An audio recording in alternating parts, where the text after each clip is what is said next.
तो यार हमने इस HTML के कोर्स में काफ़ी कुछ सीखा है। ये हमारे इस कोर्स की ऑलमोस्ट लास्ट वीडियो होने वाली है। इसमें मैं कुछ HTML के एक्स्ट्रा टैग्स आप लोगों के साथ शेयर करूँगा। वैसे तो HTML के अंदर बहुत ज़्यादा टैग हैं, आप उनको स्टडी खुद से कर सकते हैं। अगर मैं वीडियोस में बताना शुरू कर दूँ तो वो ख़त्म नहीं होंगे। मेरा मेरा मकसद ये था कि आपको टैग्स को यूज़ करने का तरीका आ जाए। अगर नहीं आता तो हमारे पास गूगल है, हम सिंपली जाके उस टैग का नाम लिखेंगे और हम उसको वहाँ से उठा लेंगे। क्योंकि कभी भी देखो, कोई भी चीज़ जो है ना वो हम ज़रूरी नहीं है कि खुद से उसको टाइप करें और ख़ुद से उसको लिखें। हाँ, for the sake of practice हम उसको खुद लिखते होते हैं, लेकिन जब हम डेवलपमेंट वाली साइड पे चले जाते हैं, थोड़े से सीनियर डेवलपर बन जाते हैं, तो हम कोई भी चीज़ स्क्रैच से खुद नहीं लिखते होते। तो इन केस अगर आप समझते हैं कि आपको HTML के कुछ टैग्स नहीं आते, तो कोई इशू नहीं है। मुझे भी अभी तक बहुत से टैग्स ऐसे हैं जिनका मुझे पता भी नहीं है। तो ये कुछ और टैग्स हैं जो मैंने आपके लिए निकाल के रखे हैं, ये वाले। तो हम बारी बारी इनको देख लेते हैं। सबसे पहले हम देखते हैं डिटेल्स एंड समरी। तो मैं लिखता हूँ डिटेल्स, यहाँ से मैंने इसको ओपन किया और यहाँ से क्लोज किया।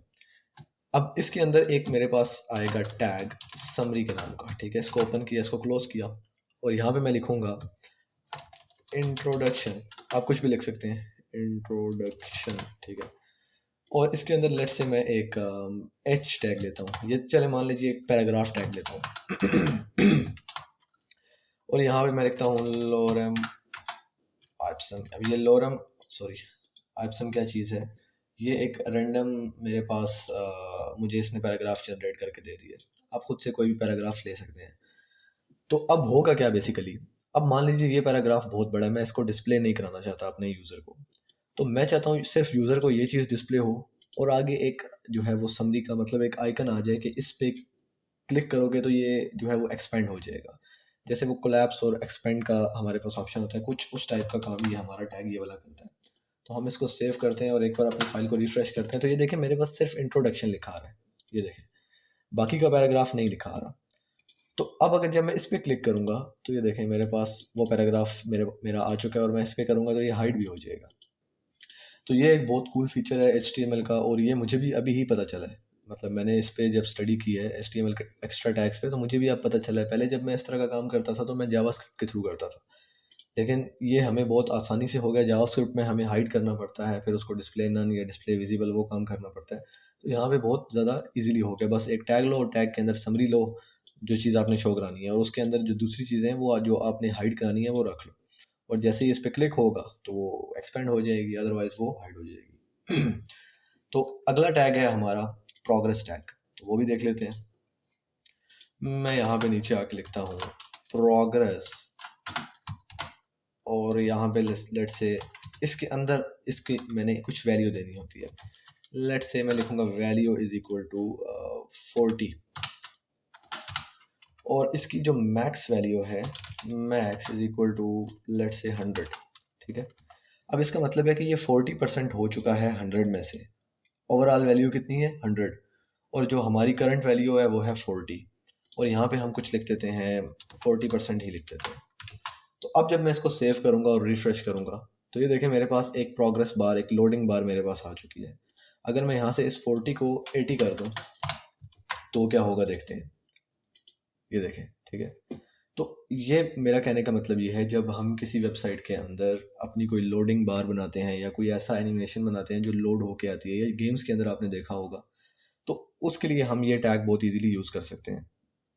अब इसके कंटेंट को डायनामिक कैसे बनाना है, मतलब ये ऑटोमेटिकली इंक्रीज कैसे होगी, वो जावास्क्रिप्ट का कॉन्सेप्ट आ जाता है। तो उसकी तरफ अभी हम नहीं जा रहे। अभी के लिए बस इतना ही कि ये जो प्रोग्रेस बार है इसको ये इसलिए यूज़ होती है कि हम यहाँ पे अपने पेज को कुछ एनिमेशंस, कुछ लोडिंग वगैरह डिस्प्ले करानी हो, या आपने डिफरेंट CV के अंदर देखा होगा कि उसकी स्किल जो है ये 40% स्किल, ये 50% स्किल, तो वो स्किल्स के लिए ये यूज़ हो सकती है। डिफरेंट जो है वो पर्पजेस के लिए आप इसको यूज़ कर सकते हैं। उसके बाद हमारे पास एक टैग होता है प्री। अब प्री टैग बेसिकली क्या होता है, अगर आप पैराग्राफ टैग देखें, मैं इसी को कॉपी करता हूँ और यहाँ पे आके इसको पेस्ट करता हूँ और एक और बार इसको पेस्ट करता हूँ। मैं इन दोनों में आपको डिफरेंस बताता हूँ, प्री में और पैराग्राफ में। अभी मैंने इनको सेव किया और सेव करके रिफ्रेश किया तो ये आप देखें कि क्या हुआ मेरे पास, कि पैराग्राफ तो अपने नॉर्मल जिस तरह होता है उस फॉर्म में आया है, लेकिन ये जो प्री टैग है ये ब्राउज़र में उस तरह आता है जिस तरह हम इसको यहाँ पे लिखते हैं। अब यहाँ पे देखिए मैंने ये साइड पे कुछ स्पेसेस छोड़ दिए हैं, ये मेरी एम्प्टी स्पेसेस हैं ये सारी, ठीक है।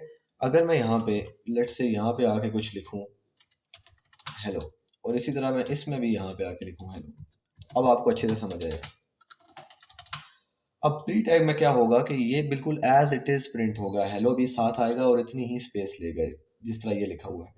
लेकिन पैराग्राफ टैग में क्या होगा, हेलो यहाँ पे आने के बजाय इसके साथ एडजस्ट हो जाएगा। हम इसको सेव करते हैं और सेव करने के बाद रिफ्रेश करते हैं, तो ये देखें मेरा पैराग्राफ टैग में हेलो कहाँ लिखा हुआ है, ये लिखा हुआ है, तो वो ऑटोमेटिकली एडजस्ट हो गया। लेकिन प्री टैग में देखें हेलो अपनी उस लोकेशन पे आया है जहाँ पे हमने कोड के अंदर लिखा है। तो ये एक बेसिक सा डिफरेंस है प्री टैग में और पैराग्राफ टैग में। प्री टैग एग्जैक्टली वो लोकेशन लेता है जो हम अपने VS कोड के अंदर या अपने एडिटर के अंदर यूज़ कर रहे होते हैं। तो इसके बाद हमारे पास आ जाता है सबस्क्रिप्ट और सुपरस्क्रिप्ट। तो ये भी मैं आपको बता देता हूँ, ये वैसे इतने ज़्यादा यूज़ नहीं होता दोनों, लेकिन फिर भी हम देख लेते हैं। लेट्स से एक पैराग्राफ टैग है, इसके अंदर लिखते हैं हाय आई एम, और यहाँ पे मैं लिखता हूँ सब I am programmer, I am a programmer, और इसी को मैं कॉपी करता हूँ, और कॉपी करने के बाद मैं लिखता हूँ सब की जगह हम लिख देंगे सुपर सेट लिखेंगे, क्योंकि फिर SUP, सबस्क्रिप्ट के लिए SUB और सुपर सेट के लिए SUP। तो इसको मैं सेव करूँगा और सेव करने के बाद रिफ्रेश करूँगा।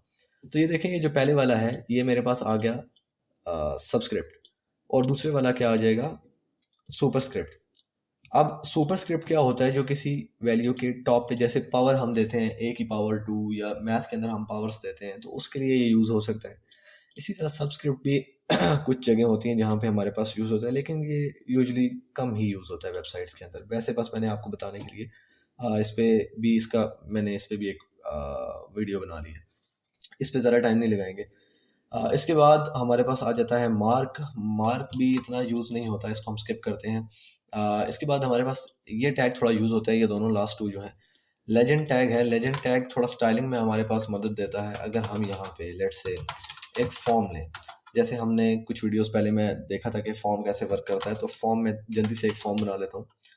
Form input type equal to text, इसी को मैं कॉपी करता हूँ 3-4 बार। तो अभी अगर मैं इसको सेव करूँ और सेव करने के बाद रिफ्रेश करूँ, तो ये कुछ इस टाइप का फॉर्म मेरे पास बन चुका है। मैं एक काम करता हूँ, मैं यहाँ पे BR टैग ले लेता हूँ ताकि ये सब नेक्स्ट लाइन में चले जाए।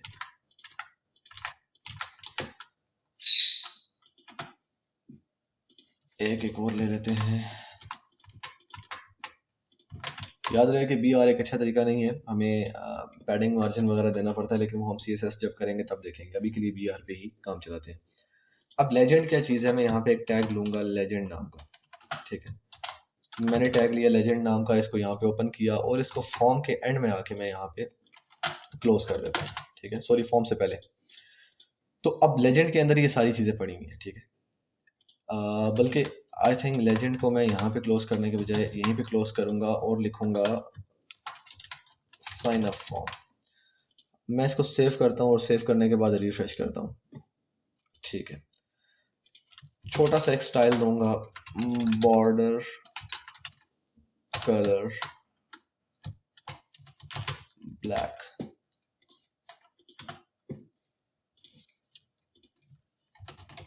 बॉर्डर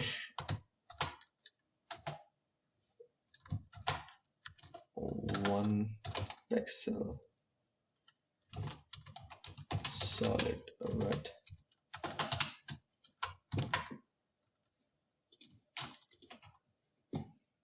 अच्छा, ये हमारा लेजेंड इस पे अप्लाई नहीं हुआ, मैं देख लेता हूँ क्यों नहीं हुआ। अच्छा, तो यार मैं ये जो बॉर्डर अप्लाई कर रहा था, ये मुझे यहाँ पे ये अप्लाई करने की ज़रूरत नहीं है। मैं लेजेंड से पहले एक और टैग होता है हमारे पास फील्ड सेट के नाम का, तो हमें फील्ड सेट और लेजेंड को इकट्ठा यूज़ करना पड़ेगा। मुझे फील्ड सेट का टैग लेना पड़ेगा और उसको यहाँ पे आके क्लोज करना पड़ेगा। तो अब जब मैं इसको सेव करूँगा, पहले मैं एक बार रन करके आपको दिखा देता हूँ, फिर उसके बाद आपको ये समझाता हूँ। तो ये देखें, हमारे पास काफ़ी अच्छा डिज़ाइन होके हमारे पास आ चुका है, साइन अप फॉर्म बना, और वो हमें स्पेसिफाई हो रहा है कि ये जो टेम्पलेट है, ये नीचे वाला जो टेम्पलेट है, ये एक साइन अप फॉर्म है। अब अगर मैं यहाँ पे लेजेंड ना यूज़ करता, फील्ड सेट ना यूज़ करता, वैसे लिख देता साइन अप फॉर्म, तो आप देखिएगा डिज़ाइन में डिफरेंस देखिएगा। अब ये काफ़ी अच्छा लग रहा है बगैर CSS यूज़ किए। हमने अभी तक इस पर कोई CSS यूज़ नहीं की, तो बगैर CSS के हमने इतना अच्छा फॉर्म बनाया। और जब इसको सेव करूँगा तो ये देखें इस तरह लग रहा है। अब भी ये साइन अप फॉर्म ही है, फंक्शनैलिटी इसकी सेम है, लेकिन क्या हुआ कि उसका डिज़ाइन चेंज हो गया, तो इसलिए हम लेजेंड्स का यूज़ करते हैं। अब फील्ड सेट क्या होता है? लेजेंड से पहले हम फील्ड सेट इसलिए यूज़ करते हैं कि ये हमारे पास एक आउटर बाउंड्री ले आता है, एक स्पेसिफाई कर देता है, ग्रुप में बना देता है कि ये सारा, इस सारे को इसने एक ग्रुप बना दिया, और उसके गिर्द ऑटोमेटिकली एक बॉर्डर लेके आ जाता है। जैसे कि ये इसने एक बॉर्डर ऑटोमेटिकली ये ब्लैक कलर का बॉर्डर ले आया। तो ये पर्पज़ होता है हमारे पास लेजेंड का। वीडियो बहुत लंबी हो रही है, लास्ट टैग देखते हैं हम, सेलेक्ट का टैग। मैं यहाँ पे लिखता हूँ सेलेक्ट टैग, ओपन किया, क्लोज किया, उसके अंदर हमारे पास एक टैग होता है ऑप्शन, ऑप्शंस होता है, आई थिंक ऑप्शन होता है, लेकिन चलें देखते हैं। ऑप्शन 1, मैं 3-4 ऑप्शंस बनाता हूँ। इसको मैं कहता हूँ 2, इसको मैं कहता हूँ 3, 4, 5। आप यहाँ पे कुछ भी लिख सकते हैं, ठीक है। आप यहाँ पे कोई रैंडम टेक्स्ट लिख सकते हैं, हेलो भी लिख सकते हैं। अब ये क्या करेगा, ये हमारे पास एक ड्रॉप डाउन मेन्यू बना देगा जिसमें से हमारे पास मल्टीपल वैल्यूज़ आ जाएंगी और हम उनमें से कोई एक चूज़ कर सकेंगे। ये बहुत ज़्यादा यूज़ होता है, बहुत ज़्यादा डिफरेंट वेबसाइट्स के अंदर, कोई फॉर्म फिल करने के लिए या किसी भी पर्पज़ के लिए ये बहुत ज़्यादा यूज़ होता है। तो इसको सेव करता हूँ मैं और रिफ्रेश करता हूँ, तो ये देखें मेरे पास एक एक ड्रॉप डाउन मेन्यू बन चुका है। और इस पर जब मैं क्लिक करूँगा ये कुछ भी नहीं शो हो रहा। क्यों नहीं हो रहा? आई थिंक ऑप्शंस नहीं होता, ये हमारे पास ऑप्शंस की जगह ऑप्शन होता है। तो मैं इसको ठीक कर लेता हूँ, ऑप्शन। मैं इसको दोबारा सेव करता हूँ और रिफ्रेश करता हूँ, तो ये देखें मेरे पास ऑटोमेटिकली मेरे पास जितने भी ऑप्शन मैंने लिखे थे वो यहाँ पे आ चुके हैं। जब मैं इस पर क्लिक करूँगा तो लेट से मैं हेलो टू सेलेक्ट करता हूँ, तो ये देखें हेलो टू सेलेक्ट हो चुका है। तो इस तरह हम ऑप्शंस भी बना सकते हैं। अभी बहुत ज़्यादा HTML के टैग्स हैं। अगर लेट से हम लिखें HTML टैग्स, तो यहाँ पे लेट से ये देखेंगे कितने ज़्यादा टैग्स पड़ेंगे। तो आप इन सब को स्टडी कर सकते हैं बारी बारी। अभी इतना टाइम नहीं है कि हम इन बारी बारी इन सब को स्टडी करें। आई होप आप लोगों को HTML का ये कोर्स अच्छा लगा होगा। बेसिक जो चीज़ें हैं HTML के अंदर यूज़ होती हैं वो ऑलमोस्ट यही सब कुछ है जो मैंने आपको बताया है। आगे आपकी क्रिएटिविटी पर होता है कि आप वेबसाइट को के अंदर वो चीज़ें कैसे यूज़ करते हैं। इससे नेक्स्ट कोर्स जो होगा हमारा वो CSS का होगा, और उसमें हम इन्हीं HTML की चीज़ों को यूज़ करेंगे और उस पर CSS अप्लाई करेंगे।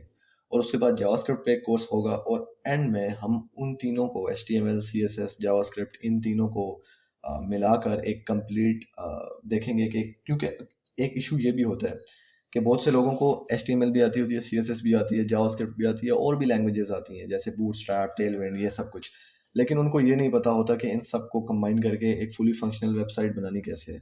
तो सिर्फ ट्यूटोरियल बना देना किसी एक टॉपिक पे, आई थिंक ये ठीक नहीं है। तो इसलिए मैं क्या करूँगा कि जब कोर्स कंप्लीट हो जाएंगे तो हम उन चीज़ों को प्रॉपर वीडियोस में उसमें ऐसे ट्यूटोरियल्स बनाऊंगा जिसमें हम अपनी पुरानी चीज़ों को यूज़ करके एक कंप्लीट वेबसाइट्स बना सकें, मल्टीपल वेबसाइट्स सॉरी बना सकें। तो आई होप आप लोगों को ये कोर्स अच्छा लगा होगा। इसके बाद आप मुझे मज़ीद बता दीजिए कि आपको किस लैंग्वेज में कोर्स चाहिए, PHP में चाहिए, रिएक्ट में चाहिए, जावास्क्रिप्ट में चाहिए, तो ताकि मैं साथ साथ बैक एंड पे भी फोकस करूँ। तो आई होप आप लोगों को वीडियो अच्छी लगी होगी। मिलते हैं हम नेक्स्ट वीडियो में।